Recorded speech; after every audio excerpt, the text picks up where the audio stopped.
I get those goosebumps every time. I need the Heimlich, throw that to the side. I get those goosebumps every.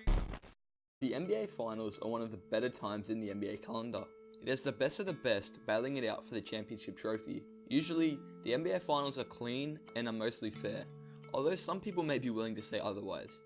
But up north in Canada's basketball league, the NBL, it was a lot different. On the 30th of April 2015, just hours before Game 7 of the NBL Finals, a brawl broke out that caused the team to forfeit the match, and I'm here to talk about it. I'm Josh Devo, and today I'll be presenting you with the brawl that stopped Game 7 of the NBL Finals. If you enjoy the video, make sure to leave a like and subscribe if you are new. Anyways, let's get into the video. Now, for some backstory on the brawl, the two teams in the NBL Finals were the Windsor Express and the Halifax Rainmen. Both teams had shown that they were the best of the best, seeing that they were the top two teams in the league at the end of the 2014-2015 season. Both teams had gone through to the finals quite easily, and it set up an epic series. The Rainmen hadn't played a game in 16 days, and this proved to be vital in Game 1, as they lost to the Express by 9, 104 to 113. You could see from the get-go that this was going to be a rough and scrappy series. In Game 1, 7 Rainmen players committed over 3 fouls, and the team committed 48 fouls altogether. The Express finished with 32 fouls. To put this into perspective, the NBA team with the highest fouls per game average last season was the Phoenix Suns, who only averaged 24.8 fouls per game. Game 2 would be much of the same, with the Rainmen committing 37 fouls, and the Express committing 31 fouls. Despite the Rainmen committing more fouls, they still came out victorious. This would make the series tied at 1 game apiece. Nothing too bad had happened in the first 2 games, except for the pushing and shoving. Game 3 would be a little better. Halifax had 30 fouls, whilst Windsor had 27 fouls. Halifax would go on to win in convincing fashion, winning by 30 points, 100 to 70. Game 4 would be the game that really got things riled up. A total of 71 fouls were committed in the match, with 3 Rainmen players being fouled out in the final quarter.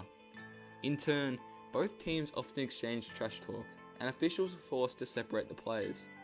In the end, it would be the Rainmen that won the match, 109 to 105, and the series was tied 2 apiece. Game 5 was a blowout win for the Rainmen, who won by over 30 points, which put them 1 win closer to the title. After Game 5, Rainmen player Forrest Fisher complained about the way Express were playing. They're playing very physical, and at times a little bit dirty with sucker punches. And we started playing into their game, and that's not us. According to the Chronicle Herald, the game featured several incidents that threatened to escalate into a full-scale brawl.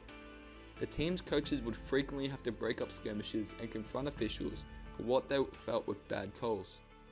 Game 6 would be a back and forth game, with Windsor winning the contest by 7 and forcing a crucial Game 7. On the day of the NBL's Game 7, both teams were set to have a shoot-around at Windsor's arena.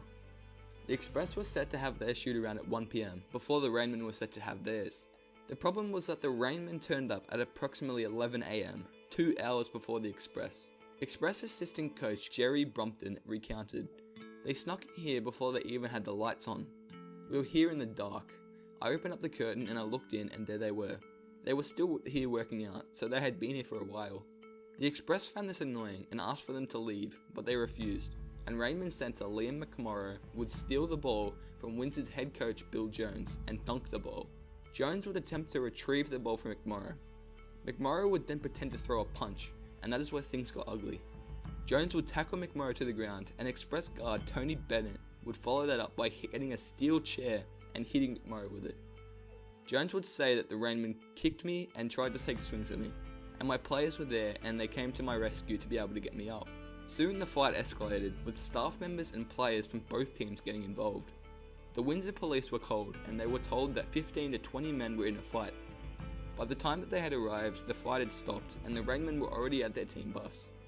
Despite many people begging for them to play, the Rainmen ultimately decided to leave for Halifax and inevitably forfeited Game 7 of the finals, giving the Windsor Express the championship. And that is it. I really hope you enjoyed the video. I'd like to give credit to the YouTube user Thunmaker who came up with the idea. If you enjoyed the video, make sure to leave a like. 20 likes would be awesome. And if you're new, make sure to subscribe. Anyways, I'm Josh Devo, signing out. Peace.